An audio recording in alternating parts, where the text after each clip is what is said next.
하면서 가장 중요한 부분이 이제 바로 자기 자신을 알아가는 것이죠. 난 어떤 기질의 사람인지, 우리의 가문은 어떤 것인지, 내 안에 있는 상처는 무엇이고 또 내 안에 있는 장점은 무엇인가, 이런 것들을 우리가 이렇게 쭉 살펴보게 되는데요. 첫 번째는 자기 자신을 이렇게 살펴가고요. 두 번째는요.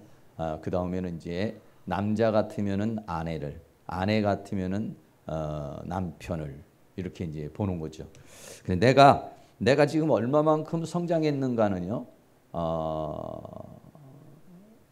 남편이 나에게 어떻게 대하는지, 아내와의 관계가 어떠한 건지를 보고서 자기를 평가할 수 있습니다. 우리가 여기 이렇게 나와가지고는요, 자기를 잘 몰라요. 좀 우리가 이렇게 하다가 보면 어느 정도 된 것 같거든요. 그런데 나를 잘 아는 사람이, 우리 집에서 같이 사는 사람이 나를 잘 아는 사람이에요. 이 사람에 대해서 여러분들이 피하려고 그러면 안 됩니다. 그러니까 누군가가 나에게 자꾸 나를 찌르고 나를 공격해주고 나를 지적해주고 이런 사람이 있어야만이 자기 발전이 되는 겁니다. 그러니까는 혹시 집에 그런 사람이 없으면은 누군가가 있어요. 자기를 괴롭히는 사람, 자기하고 잘 안 맞는 사람. 이 사람을 여러분들은 나를 평가하는 대상으로 생각하시면 됩니다. 그러니까는 그 사람 만나기만 하면 좀 기분이 나쁘다든지, 꼭 나한테 꼬투리를 잡힌다든지 하는데 그 사람이 그게 미움이 없어져 버린다든지, 그런 사람도 어떻게 수용할 수 있는 능력이 생긴다든지, 다르게 보인다든지, 그러면 내가 바뀐 거예요, 지금요. 그런데 여전히 그 사람이 믿고 여전히 이게 분노가 올라오면 아직도 내 안에 뭔가가 있다는 거예요. 그러니까는 저도 저를 평가하는 대상은 누구냐면 우리 집사람입니다. 네. 다른 사람한테 이렇게 평가받는 것은 조금 객관성이 떨어져요. 그건 좀 떨어집니다. 근데 이제 우리 집사람은, 물론 우리 집사람도 객관성이 떨어질 수도 있죠. 왜? 자기의 잣대에 의해서 나를 평가하는 거니까. 객관성이 좀 떨어질 수는 있지만은 이제 제일 나를 잘 아는 사람이고 숨길 수 없는 사람이에요. 숨길 수 없는 사람. 여러분들한테는 내가 이렇게 숨길 수가 있어요. 얼마든지 목사라는 가면을 쓰고 여러분들에게 연극할 수 있어요. 막 화가 나도 여러분이 목사님 그러면 지금 화가 났는데도 예, 왜 그러세요? 이렇게 할 수 있어요. 근데 집에서는 그 가면을 웬만하면 벗잖아요. 또 여름에는 더 그렇죠. 더우니까 다 이게 벗게 되잖아요. 그래서 여러분들이 누군가가 나를 공격하는 사람, 누군가가 나를 괴롭히는 사람에 대해서 고마움의 대상으로 삼으시면 좋겠어요. 저놈의 인간만 없으면 참 어떻게 저놈의 인간만 없으면 내가 살겠다, 이렇게 생각하시면 안 되고, 그 사람이, 우리가 그 사무엘상 1장에도 보면은 한나와 분인나가 나오잖아요. 분인나가 한나를 괴롭혀. 그 괴롭힘이 없었다면은 한나가 하나님 앞에 눈물로 기도 안 했고 사무엘이 탄생하기가 어려워요. 그렇습니다, 사람은. 그래서 어떤 면에서 보면은요, 상처는 항상 양면성이 있어요.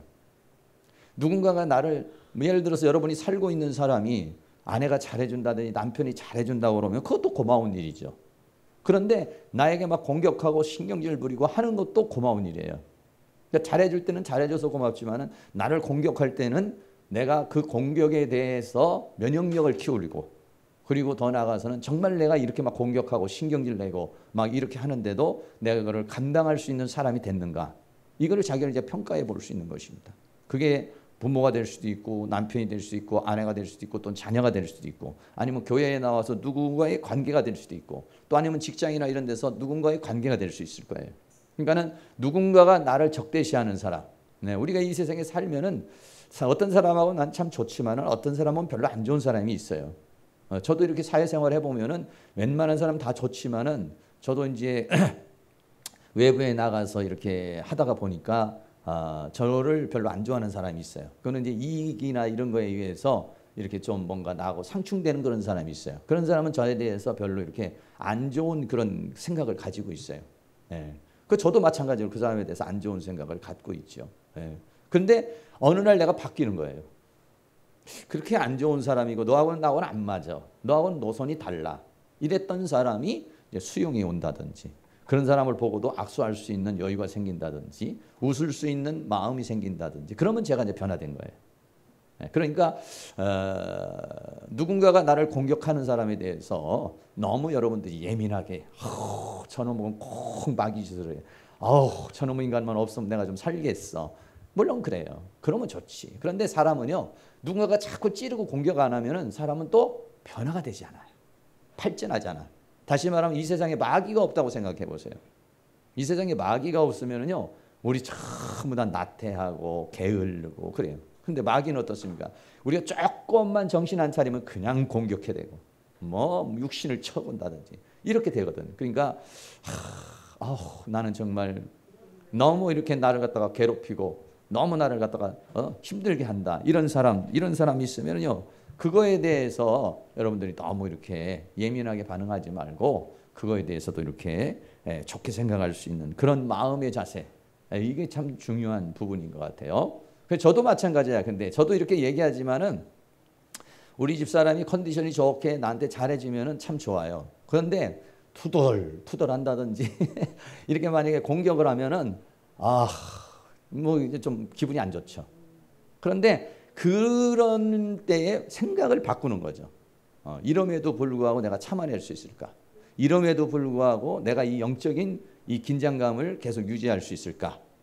이게 이제 중요한 것이에요. 이런 것들 여러분들이 잘 이렇게 생각을 이렇게 하시면서 하면 좋겠고, 이제 치유 사역을 하시는 여러분들이 이제 다 앞으로 치유 사역을 할 건데 치유 사역을 하는 사람은 자기 자신이 한 70% 내지 한 80% 정도가 치유되면은 치유 사역자는 할 수 있어요. 근데 한 뭐 50% 미만으로 치유가 된 사람은 치유 사역을 하기에는 좀 그래요. 왜냐하면 다른 사람이 볼 때 좀 덕스럽지 못한 부분이 있기 때문에 한 80% 정도만 치유가 되면 그래도 어느 정도 이렇게 좀 수용하고 그래요. 근데 이제 가끔 가다가 이제 치유 사역 하시는 분들이 부부가 같이 하는 경우가 많거든요. 근데도 이제 어느 정도 성숙해도 가끔 가다 트러블이 생겨요, 이게. 트러블이 생겨가지고 문제가 생길 수도 있어요. 치유 상담하러 가면서 둘이 싸울 수도 있어요. 그런 경우도 있어요. 그러니까 여러 가지 그런 상황이 생길 수 있는데 어쨌든 참 상처가 많은 사람일수록 보통 그 치유 사역 하시는 분들이 다 상처가 많아요.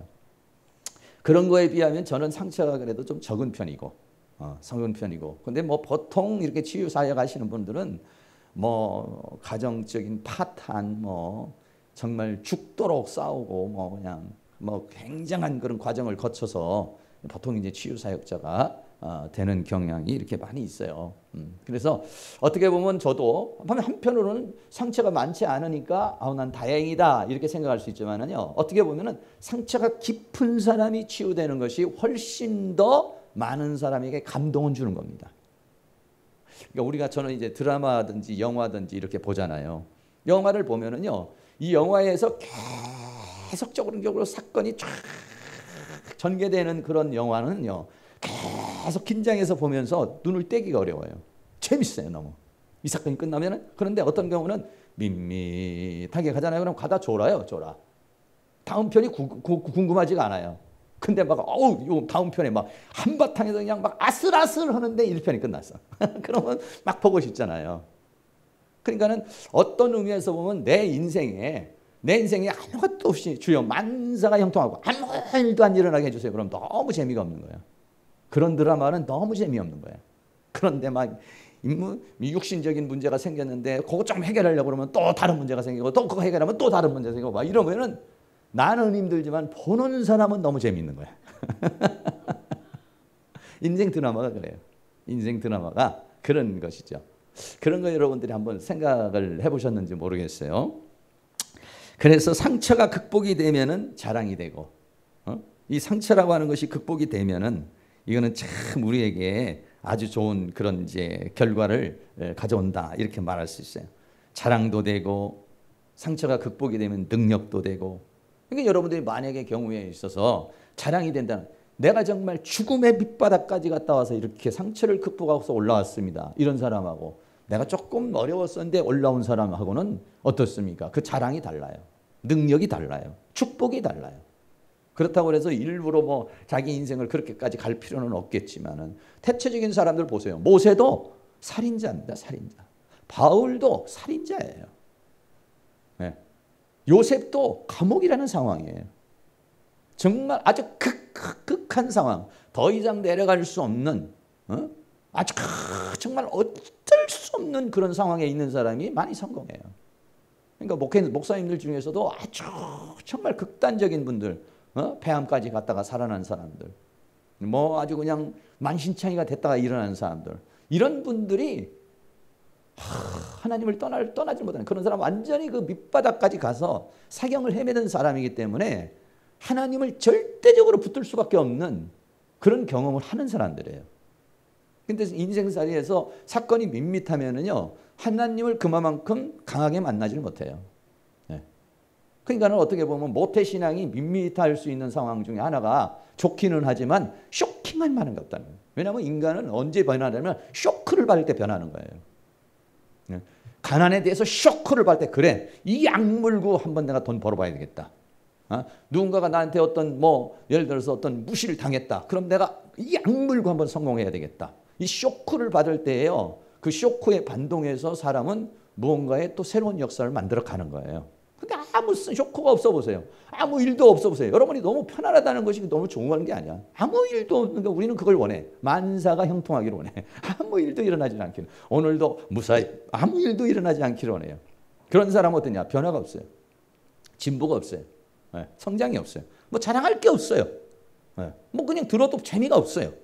그런데 막 계속적인 연단과 훈련과 과정과 상황과 이런 게 만들어진 사람은 그게 자랑이 되고 능력이 되고 축복이 되고, 그리고 더 나아가서는 그 사람이 행복이 되고, 그것이 또 더 나아가서는 자기와 같이 그렇게 어려움을 당한 사람들을 하나님 앞으로 인도할 수 있는 사명이 되는 것이죠. 우리 이런 부분들을 잘 이렇게 한번 생각하면서 이제 우리가 또 이렇게 같이 이렇게 갔으면 좋겠고요. 서양 동화 중에 핑크 대왕이라는 이야기가 있어요. 이 핑크 대왕이라는 얘기는 뭔 얘기냐면은, 이 임금은 분홍색을 좋아하는 거예요. 분홍색을. 이 분홍색을 너무 좋아해서, 그래서 저도 좀 분홍색을 좋아하는데 근데 이분은 분홍색을 좋아해서 왕궁을 전부 다 핑크색으로 만들었어요. 뭐 전부 다 옷도 다 핑크색으로 입어라. 가구도 다 핑크색이야. 뭐야, 온통 다 핑크색으로 다 만들었어요.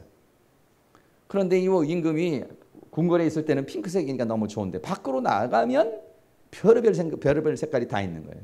그래 임금이 명령을 내렸어요.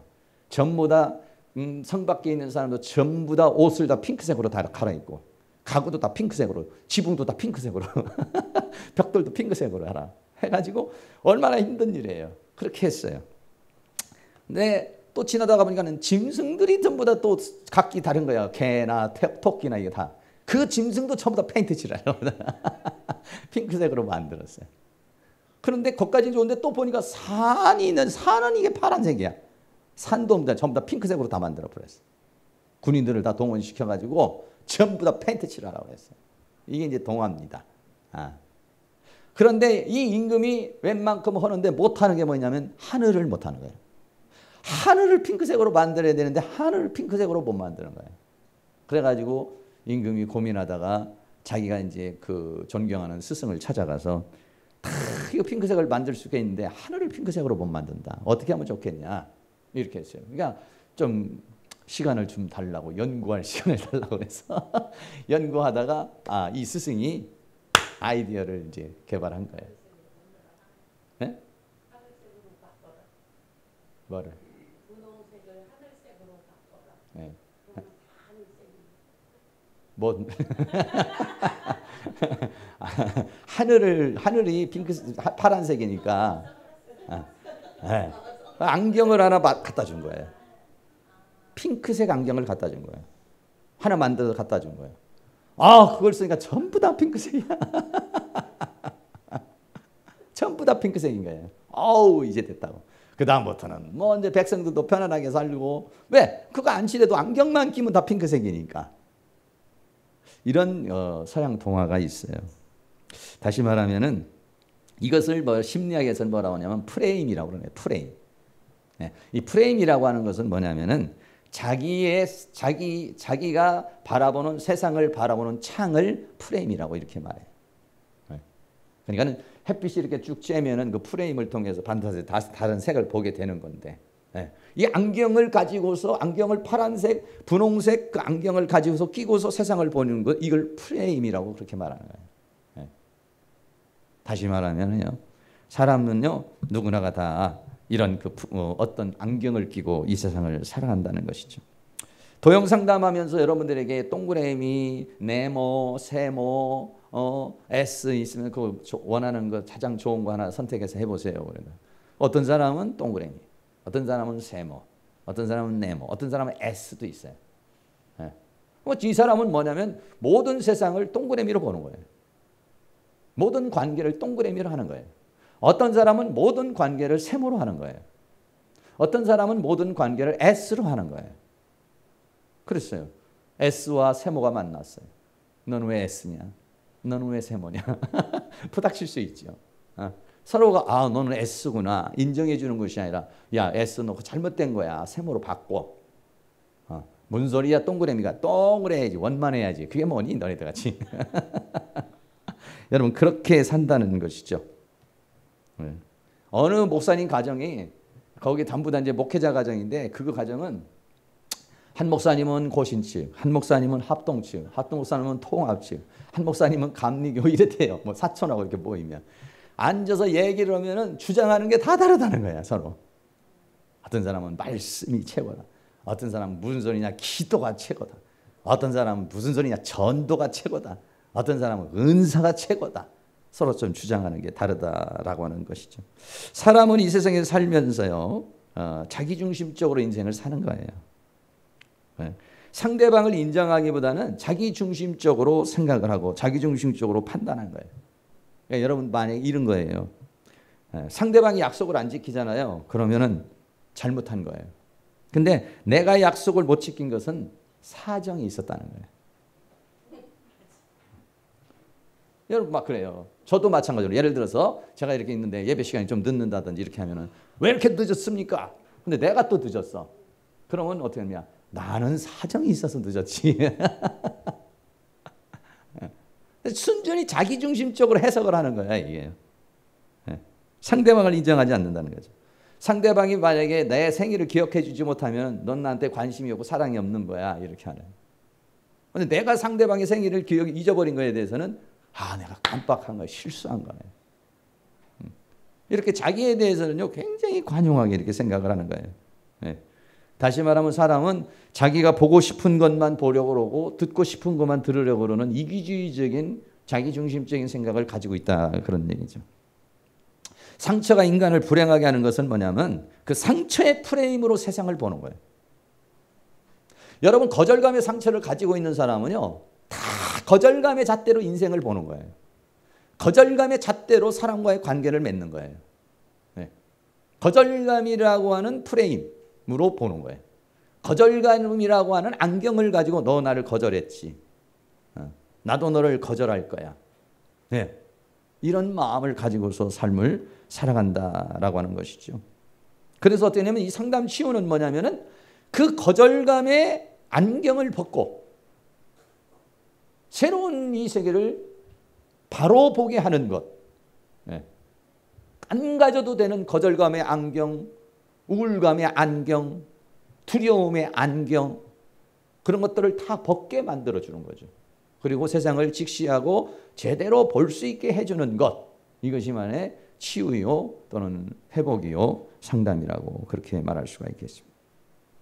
여러분 거절감이라고 하는 것이 뭘까요? 거절감이라고 하는 것이 어떤 느낌이겠습니까? 거절감 여기서도 지금 여자가 너 싫어 이렇게 말하죠. 저쪽에서 거절 그러니까 용기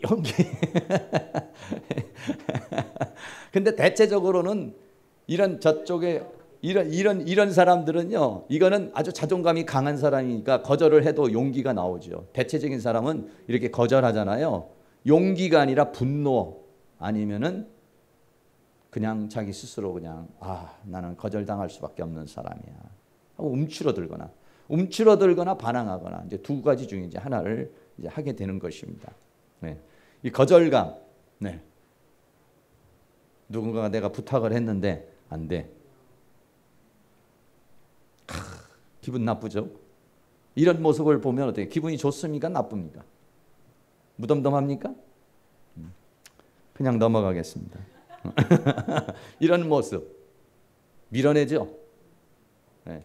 또 이런 건 어떻습니까? 뭔가 나한테 했는데 너 싫어 안 돼. 아주 강하게 너 이러면 마음이 어떻습니까? 마음이 편안해집니까? 아니면은 뭔가가 끌어올라옵니까?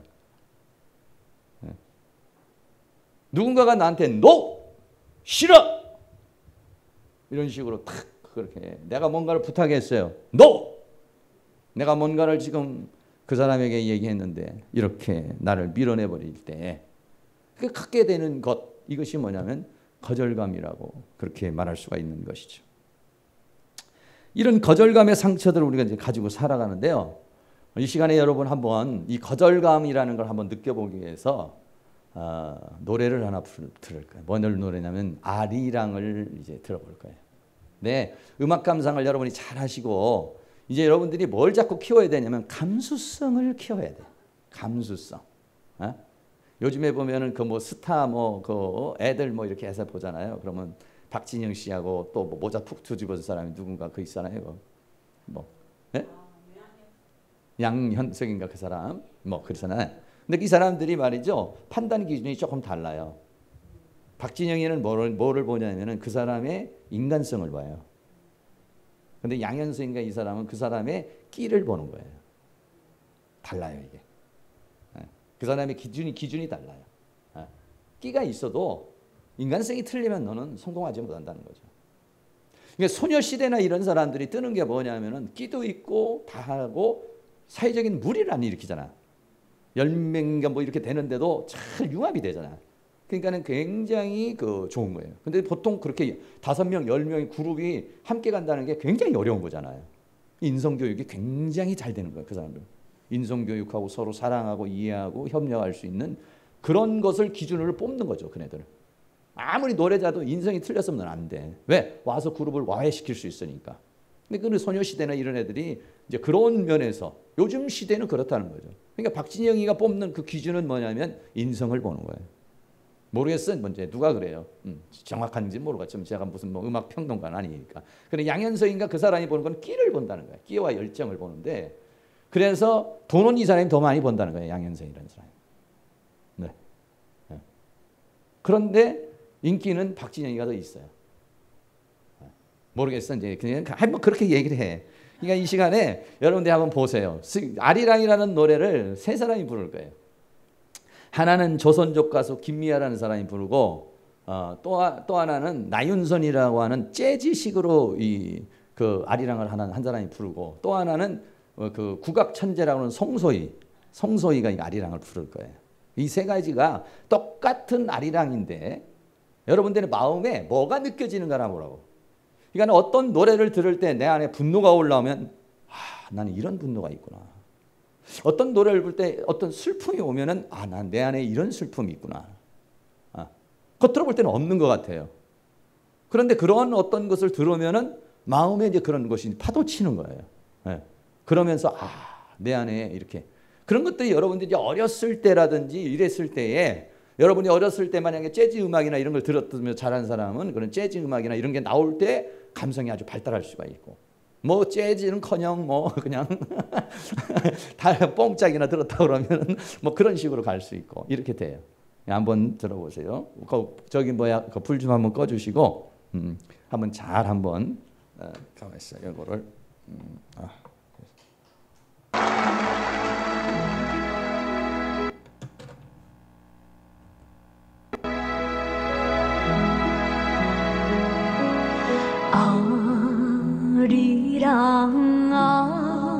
아리랑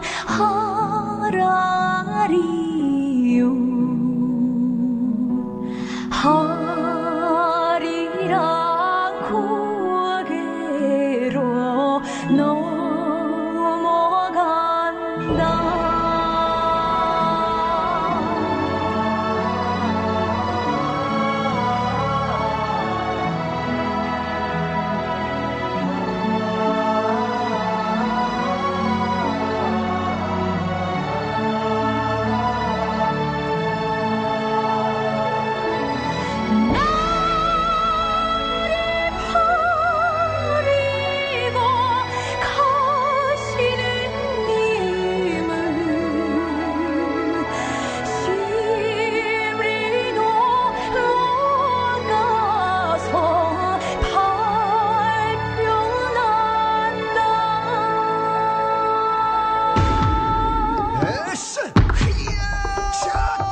어떠세요? 아리랑 첫 번에 보세요, 여러분들. 이제 아리랑 아라리오 아리랑 고개를 넘어간다. 이 부분은 뭐 정확한 건 아니에요. 제가 이제 몇 번 들어보니까 이거는 어떤 내가 인생을 살아가는 그런 그 아리랑 고개를 넘어가는 거. 그리고 두 번째는 나를 버리고 가시는 님. 요거는 이제 사랑을 말해요. 이게 버림이에요. 거절. 나를 버리고 가는 거야. 이게. 네. 그런데 아리랑 아라리오는 조금 이렇게 낮게 가는데 나를 버리고 가는 것에서는 아주 강하게 나오는 거예요. 나를 버리고 이렇게 막 그 뭔가의 그 나를 버리고 가는 그 님에 대한 이 님이 하나님이 될 수도 있고 또는 엄마가 될 수도 있고 아버지가 될 수도 있고 아니면은 사랑하는 사람이 될 수도 있고 뭐 이렇게 되겠죠. 이거에 대한 한이 있는 거예요. 그러니까 아리랑 고개를 넘어가는 지금 인생의 삶을 살아가는 그 자체도 너무 괴롭지만 이 자체가 이렇게 괴로운 인생길을 가는데도 불구하고 나를 버리고 떠나가는 그 님은 너무 더 어렵다. 그 거절감이에요. 버림받는 그런 느낌이거든요. 그런 부분들 한번 느껴보라는 건데 이것이 재즈로도 이렇게 나와요. 나윤선이라는 사람이 재즈로 이렇게 했어요. 또 한번 들어보세요.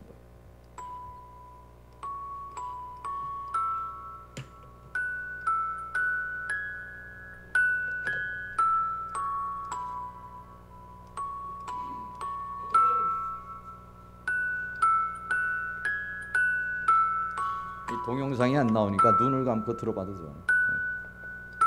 한국인의 정서니까.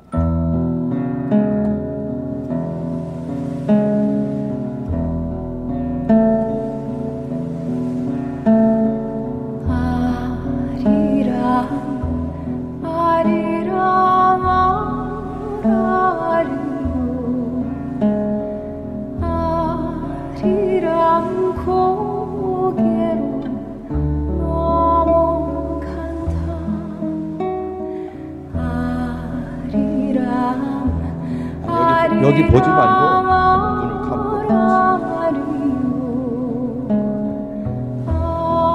아리랑 고개를 넘어간다.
보고 싶어 가나 아리랑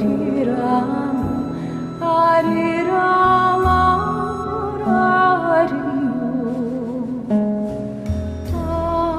아리랑 고개로 넘어간다.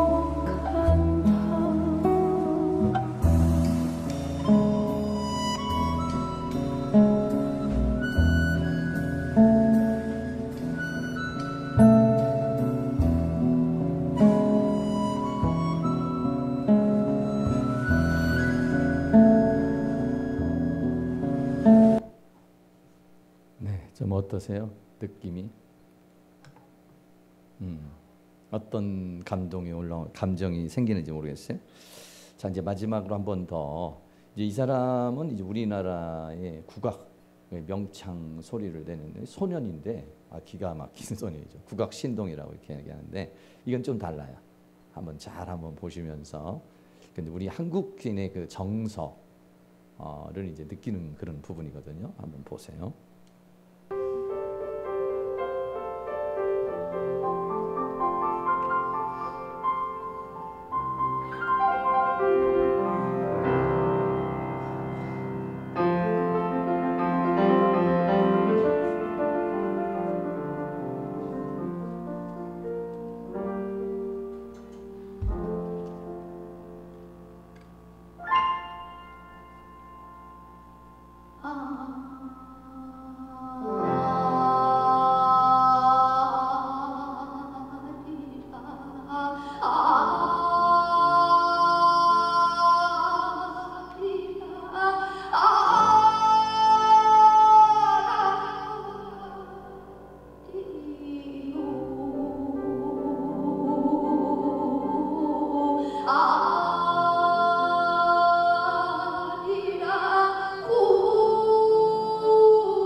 어떠세요?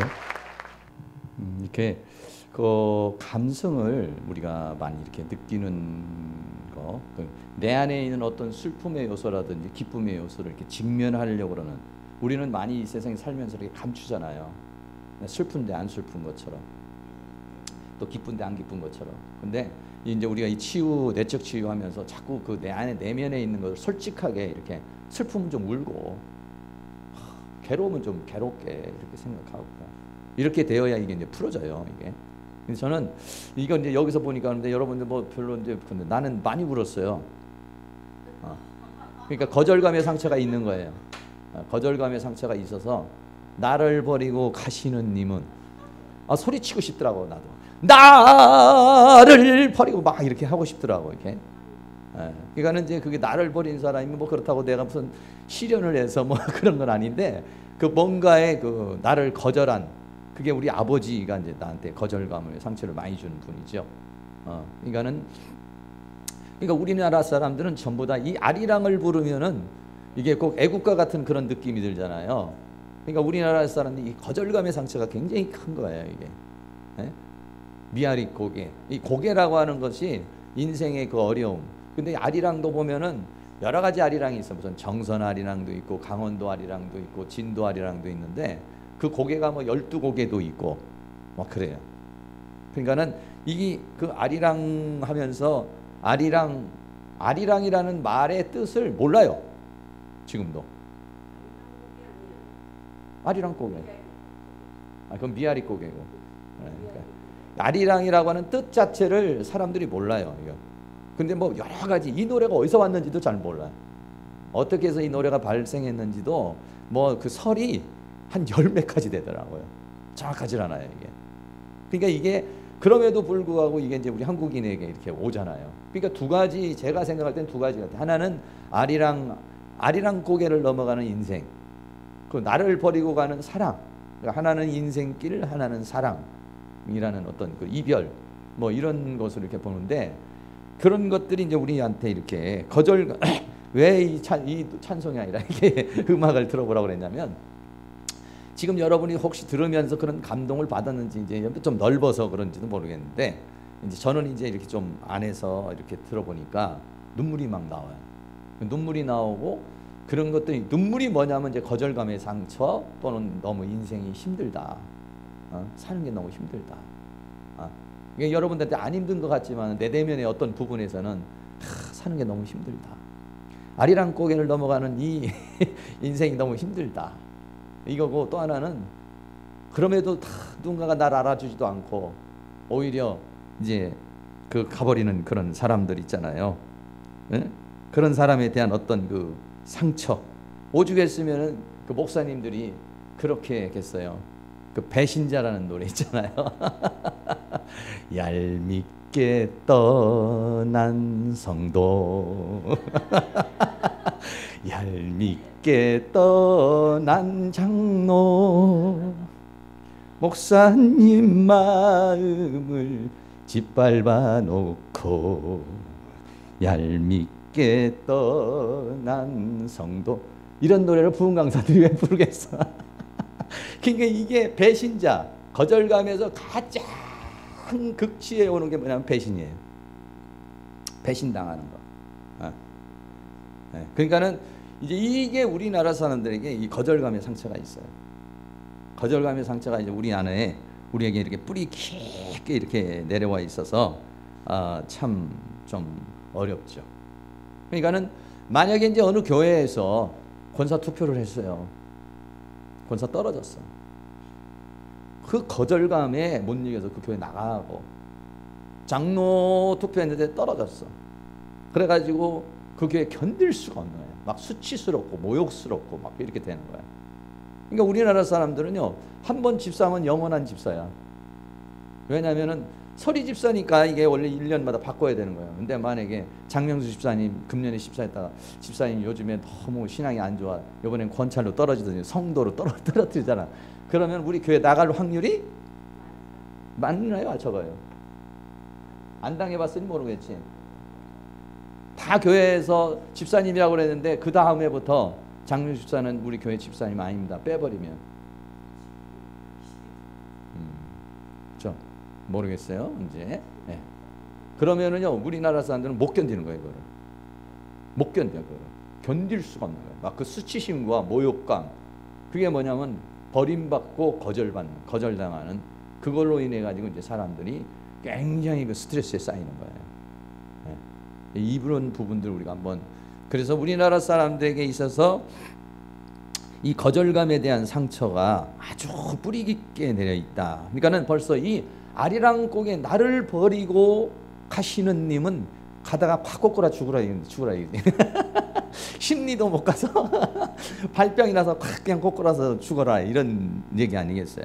그러니까 그만큼 우리나라 사람들은 그런 이제 거절감에 대한 그 상처가 아주 깊이 이렇게 뿌리 내려 있다, 이런 부분들입니다. 그래서 이제 거절감이라는 게 뭘까, 어떤 느낌일까, 어떤 느낌, 여러분도 이제 알지만 바로 이게 아리랑고개를 넘어가는 그런 그 우리 한국 사람의 그 정서, 이게 다 뿌리 깊게 이렇게 내려 있는 그런 부분들이에요. 여러분들이 그거를 잘 이해를 하시고 이렇게 이제 거절감의 상처에 대해서 이제 만져줄 수 있는 이제 그런 것들이 이제 아주 필요하다, 이렇게 말할 수 있고, 보통 이제 이단으로 빠져 들어가는 사람들도 왜 이단으로 빠져 들어가느냐면요, 교회에서 상처를 받아가지고요.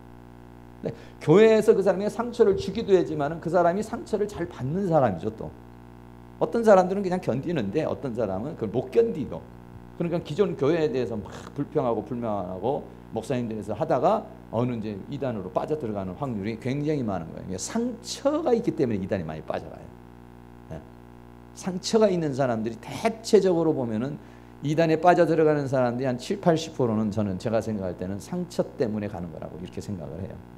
그래서 이 상처가 치유되면은 가정도 치유되고 교회도 치유가 되고 이단도 치유가 된다. 나는 이제 그런 생각을 가져요. 그래서 그런 부분들 여러분이 한번 좀 깊이 한번 생각을 하시고 우리 가시면 좋겠고, 첫 번째 시간은 이렇게 아리랑 듣는 걸로 해서 거절감의 상처, 우리 한국인의 거절감에 대해서 한번 생각해 보시고 잠깐 차 한잔 하겠어요. 기도하겠습니다.